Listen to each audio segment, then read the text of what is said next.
400 ಎಕರೆ ವಿವಿ ಭೂಮಿಯನ್ನ 10,000 ಕೋಟಿಗೆ ಹರಾಜು ಹಾಕಲು ಮುಂದಾದ ಕಾಂಗ್ರೆಸ್ ಸರ್ಕಾರ.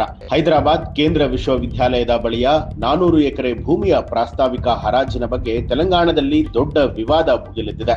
400 ಎಕರೆ ಭೂಮಿಯನ್ನ ರೇವಂತ್ ರೆಡ್ಡಿ ನೇತೃತ್ವದ ಕಾಂಗ್ರೆಸ್ ಸರ್ಕಾರ 10,000 ಕೋಟಿಗೆ ಹರಾಜು ಹಾಕೋದಕ್ಕೆ ಮುಂದಾಗಿರುವಂತದ್ದು ವಿಶ್ವವಿದ್ಯಾಲಯದ ವಿದ್ಯಾರ್ಥಿಗಳು ಮಾತ್ರವಲ್ಲ, ಪರಿಸರವಾದಿಗಳನ್ನ ಕೂಡ ಕೆರಳಿಸಿರುವಂತದ್ದು. ಇದೇ ಕಾರಣಕ್ಕಾಗಿ ದೊಡ್ಡ ಮಟ್ಟದ ವಿರೋಧ ಕೂಡ ವ್ಯಕ್ತವಾಗಿದೆ. ಆದ್ರೆ ಇದ್ಯಾವುದಕ್ಕೂ ಕೂಡ ಬಗ್ಗದ ಅಲ್ಲಿನ ಸರ್ಕಾರ ನೂರಾರು ಜೆಸಿಬಿಗಳನ್ನ ತಂದು ಇಡೀ ಭೂಮಿಯಲ್ಲಿ ಇದ್ದಂತಹ ಮರಳುಗಳನ್ನ ಕಿತ್ತು ಹಾಕೋದಕ್ಕೆ ಪ್ರಯತ್ನ ಮಾಡಿತ್ತು. ಇದಕ್ಕೆ ತೆಲಂಗಾಣ ಹೈಕೋರ್ಟ್ ಬುಧವಾರ ತಡೆಯನ್ನ ಕೊಟ್ಟಿದ್ದು, ಗುರುವಾರ ಈ ಪ್ರಕರಣ ದಾಖಲಾಗಿರುವಂತಹ ಅರ್ಜಿಯನ್ನ ತುರ್ತಾಗಿ ವಿಚಾರಣೆ ಮಾಡಬೇಕು ಅಂತ ಹೇಳಿ ಸೂಚನೆ ಕೊಟ್ಟಿದೆ. ಇನ್ನು ಸುಪ್ರೀಂ ಕೋರ್ಟ್ ಕೂಡ ಈ ಪ್ರದೇಶದಲ್ಲಿರುವಂತಹ ಮರಗಳನ್ನ ಕಡಿಯೋದಕ್ಕೆ ನಿಷೇಧವನ್ನ ಹೇರಿದ್ದು, ತೆಲಂಗಾಣ ಹೈಕೋರ್ಟ್ ರಿಜಿಸ್ಟರ್ ನಿಂದಾಗಿ ಈ ಒಂದು ವರದಿಯನ್ನ ಮಾಡಿರುವಂತದ್ದು.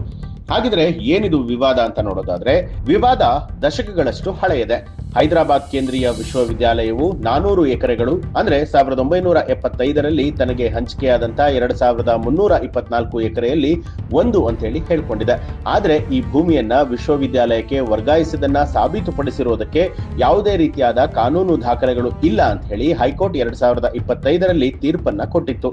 ನಂತರ ಸುಪ್ರೀಂ ಕೋರ್ಟ್ ಈ ನಿರ್ಧಾರವನ್ನ ಎತ್ತಿ ಹಿಡಿದು ಸರ್ಕಾರವು ಭೂಮಿಯನ್ನ ಹೊಂದಿದ್ದಾಗಿ ತಿಳಿಸಿತ್ತು. ಈ ತೀರ್ಪಿನ ಹೊರತಾಗಿಯೂ ಕೂಡ ವಿದ್ಯಾರ್ಥಿಗಳು ಹಾಗೂ ಪರಿಸರವಾದಿಗಳು ಈ ಭೂಮಿ ಪರಿಸರದ ಸೂಕ್ಷ್ಮ ವಲಯ ಆಗಿದೆ ಅಂತ ಹೇಳಿ ವಾದಿಸ್ತಾ ಇದ್ದಾರೆ.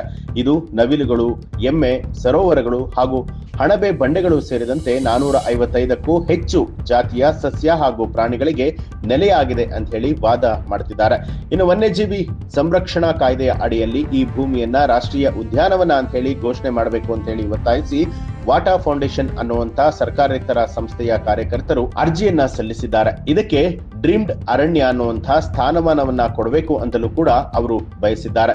ಇನ್ನು ಹೈಕೋರ್ಟ್ ಅಲ್ಲಿ ಕಾನೂನು ಹೋರಾಟ ಹೇಗಿದೆ ಅಂತ ನೋಡೋದಾದ್ರೆ, ವರದಿಗಳ ಪ್ರಕಾರವಾಗಿ ತೆಲಂಗಾಣ ಕೈಗಾರಿಕಾ ಮೂಲಸೌಕರ್ಯ ನಿಗಮ ಸರ್ಕಾರ ಭೂ ಮಂಜೂರು ಮಾಡಿರೋದನ್ನ ನಿಲ್ಲಿಸಿರುವಂತೆ ವಿದ್ಯಾರ್ಥಿಗಳು ಸಾರ್ವಜನಿಕ ಹಿತಾಸಕ್ತಿಯ ಮೊಕದ್ದಮೆಯನ್ನ ಸಲ್ಲಿಸಿದಾಗ ಮಂಗಳವಾರ ಪ್ರಕರಣ ಹೈಕೋರ್ಟ್ನ ಮೆಟ್ಟಿಲನ್ನ ಏರಿತ್ತು. ಹೈಕೋರ್ಟ್ ವಿದ್ಯಾರ್ಥಿಗಳ ಅರ್ಜಿ ಹಾಗೂ ವಾಟಾ ಫೌಂಡೇಶನ್ನ ಹಿಂದಿನ ಅರ್ಜಿ ಎರಡನ್ನೂ ಕೂಡ ವಿಚಾರಣೆ ನಡೆಸಿದೆ. ಇದರ ನಡುವೆ ತೆಲಂಗಾಣ ಸರ್ಕಾರ ಭೂಮಿಯನ್ನ ತೆರವುಗೊಳಿಸೋದಕ್ಕೆ ಪ್ರಾರಂಭ ಮಾಡಿರುವಂತದ್ದು. ಬುಲ್ಡೋಸರ್ಗಳು ಮತ್ತು ಮಣ್ಣು ತೆಗೆಯುವಂತಹ ಯಂತ್ರಗಳನ್ನ ಈಗಾಗಲೇ ತರಿಸಲಾಗಿದೆ. ಮರಗಳನ್ನ ಕಡಿಯಲಾಗ್ತಾ ಇದೆ ಹಾಗೂ ಬಂಡೆಗಳನ್ನ ತೆಗೆಯಲಾಗ್ತಾ ಇದೆ ಅಂತ ಹೇಳಿ ಪ್ರತಿಭಟನಾಕಾರರು ಆರೋಪ ಮಾಡಿದ್ದಾರೆ. ಇನ್ನು ಪ್ರತಿಭಟನೆಯಲ್ಲಿ ಪೊಲೀಸರೊಂದಿಗೆ ಘರ್ಷಣೆಗಳು ಕೂಡ ನಡೆದಿರುವಂತದ್ದು. 53 ಮಂದಿ ಬಂಧನದ ಪೈಕಿ 2 ವಿದ್ಯಾರ್ಥಿಗಳನ್ನ ಕೂಡ ಬಂಧನಕ್ಕೆ ಒಳಪಡಿಸಲಾಗಿದೆ.